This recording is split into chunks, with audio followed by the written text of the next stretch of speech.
For more than a year, a foreign government could listen in on American phone calls, including the people running for president.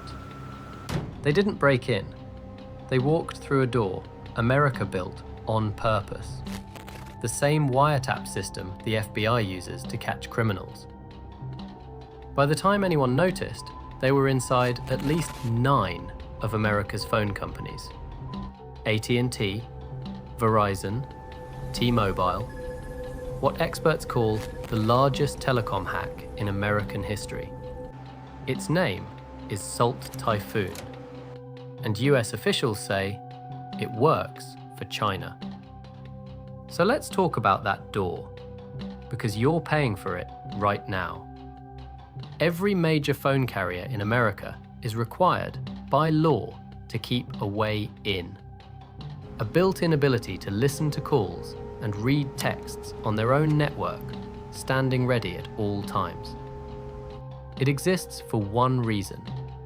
So the moment a judge signs a warrant, the FBI can flip a switch and listen. It even has a name almost nobody's heard: CALEA, a law from 1994, back when phones were first going digital. For 30 years, it did its job quietly. A master key to America's conversations, held by the phone companies, turned only with a court order. But a master key doesn't care who's holding it. Build a door for the good guys, and you've built the exact same door for anyone who finds the key. In 2024, America found out who did. Salt Typhoon found the key. US officials say the group answers to China's Ministry of State Security, Beijing's intelligence service, and that it had been slipping through America's telecom networks for years. Some assessments say since 2019, without tripping a single alarm. And once inside, they didn't smash anything. They did the opposite. They moved slowly, studied the network, and made their own traffic look ordinary. Like a burglar who moves into your attic and learns your routine for months before you ever feel watched. And then they reached the prize: the wiretap system itself, the exact door built for the FBI. For a stretch of time, US officials believed Chinese intelligence could listen to much of what American law enforcement could. The watchers were being watched through their own equipment. So what does that hand you? More than you'd think. Investigators say Salt Typhoon pulled call metadata on a massive scale. Who called whom, when, and from where. In the Washington, D.C. area alone, that reached more than 1 million people. Metadata sounds harmless until you realize it's a map of your whole life. Every contact, every pattern, every place you spend the night. For a smaller set of high-value targets, they went further. Actual call content, actual text messages. Among the phones targeted, senior staff on the 2024 campaigns of Donald Trump, J.D. Vance, and Kamala Harris. Sit with that. A foreign government listening in on the people running to lead the country through the exact system America built to catch spies. For more than a year, almost nobody knew they were there. In October 2024, investigators at CISA and the FBI finally started pulling the thread. And here's the part that should stay with you. Once they found the intruders, they weren't sure they could get them out. AT&T and Verizon said they'd forced Salt Typhoon off their networks. But a full year later, in December 2025, experts told the US Senate the networks were still vulnerable, that a group buried this deep may never be fully cleaned out.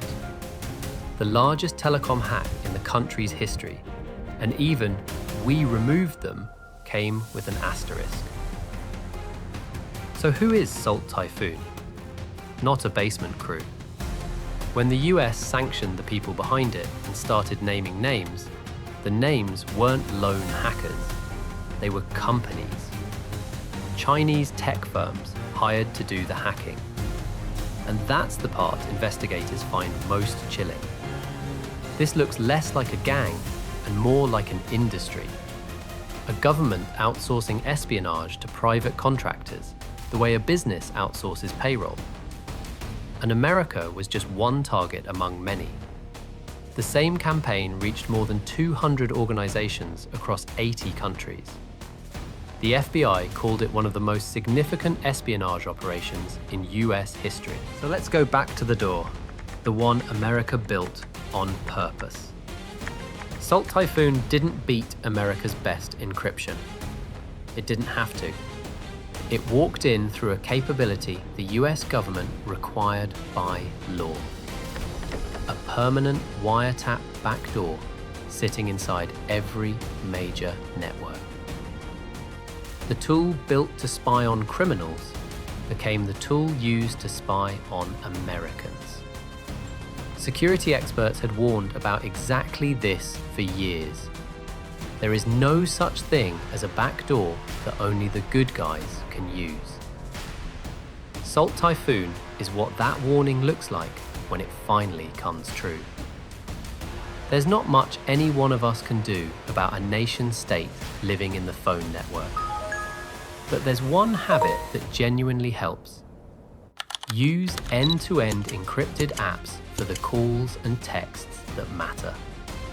Signal, or iMessage and WhatsApp between compatible phones. After Salt Typhoon, even US officials started telling people to do exactly that. Encrypted messages were the one thing the intruders couldn't simply read. If this changed how you think about the phone in your pocket, subscribe. This channel breaks down how these breaches actually happen every Tuesday. Next week, the hacker who breached AT&T and Ticketmaster from his bedroom. The Snowflake breach, next Tuesday.